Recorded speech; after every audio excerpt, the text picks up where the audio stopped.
แรก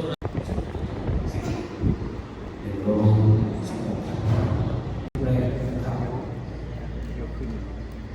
โดยการประธานบทที่37ประธานพิธีท่านที่2คุณอาทิตย์ครับพร้อมกับวัดป่าสุขุมครับเป็นนะครับเราเป็นสื่อมวลชนประธานพิธีตลอดถึงแขกผู้มีเกียรติที่ร่วมกันซึ่งเป็นผู้ร่วมประเพณีในยามสมัย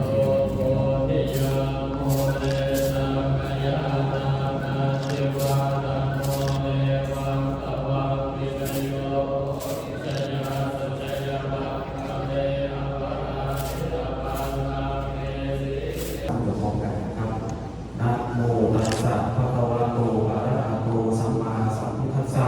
เป็นเจ้าท่านประธานในพิธีได้ร่วมประเพณีของพระวิญญาณทรงนะครับโดยท่านผู้มีเกียรตินะครับได้เข้าถวายมาในก่อนเพื่อสักการะพระเดชพระคุณพ่อครับ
ไปครั้งครับขอสำหรับคนสมาชิกเรา1 2 3สักครู่ครับ1 2 3ขอให้ที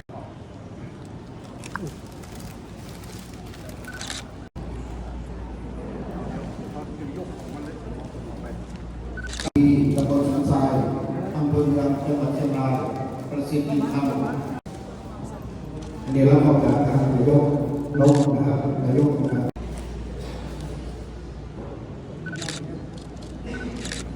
เด็กสิ่งดีตำบลสันทรายอำเภอเมืองจังหวัดเชียงรายพ่อหวิงการฟ้างามอายุ76 ปีตำบลป่าอ้อ60 ปีตำบลปกแพร่อำเภอแม่ลาวจังหวัดเชียงรายป่วยมีมากครับเดี๋ยวได้ครับเป็นเกียรติและก็ยิ่งบุญมากนะครับก็ขอกล่าวคำว่ากราบขอบพระคุณท่านอาจารย์พบโชคหลวงพ่อพบโชคที่เรารู้จักกันดีนะครับท่านเปี่ยมล้นด้วยเมตตาบารมีที่ให้โอกาสพวกเราอดีตทหารผ่านศึกอดีตทหารกองหลวงและครอบครัวเป็นอย่างสูงมารับการนี้พร้อมกันนั้นก็ขอบคุณเจ้าของผู้จัดการบริษัทVR กลการแล้วก็บริษัทผู้ผลิตแบตเตอรี่ FB นะครับที่เดินทางมาจากกรุงเทพมหานครให้การสนับสนุนกิจกรรมของสมาคมทหารผ่านศึกประจำจังหวัดเชียงรายเป็นประจำทุกปีนะครับณโอกาสนี้ก็ไม่มีอะไรที่จะตอบแทน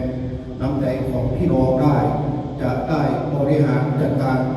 จากเงินกองทุนที่ร่วมกันทอดประปาวันนี้ให้เกิดประโยชน์สูงสุดเพื่อการดูแล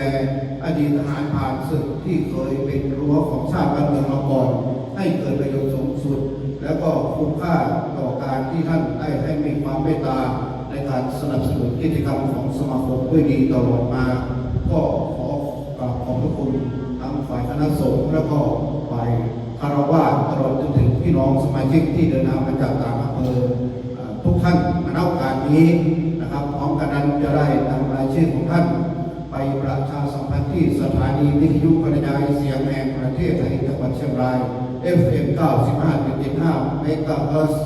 วันพฤหัสบดีนะครับทุกวันพฤหัสบดีในเวลา 13 นาฬิกาติดตามได้ทางเฟซบุ๊กทางออนไลน์ทางสื่อต่างๆนะครับเพราะว่าเรามีรายการผ่านสื่อสัมพันธ์อยู่ที่สวทเชียงรายสถานีวิทยุกระจายเสียงแห่งประเทศไทยจังหวัดเชียงรายทุกวันพฤหัสบดีนะครับก็ขอประชาสัมพันธ์และก็ฝากสมาคมนี้ไว้ในอ้อมใจของทุกท่านนะครับเราดูแลลูกหลานเครือญาติของพี่น้องประชาชนเพื่อให้ของเรานั้นอยู่ได้ในสังคมอย่างมีเกียรติและศักดิ์ศรีในฐานะที่พวกเขาเรานั้นไปปฏิบัติหน้าที่เพื่อความมั่นคงของชาติมาก่อนขอขอบคุณอีกครั้งหนึ่งครับผมสวัสดีครับ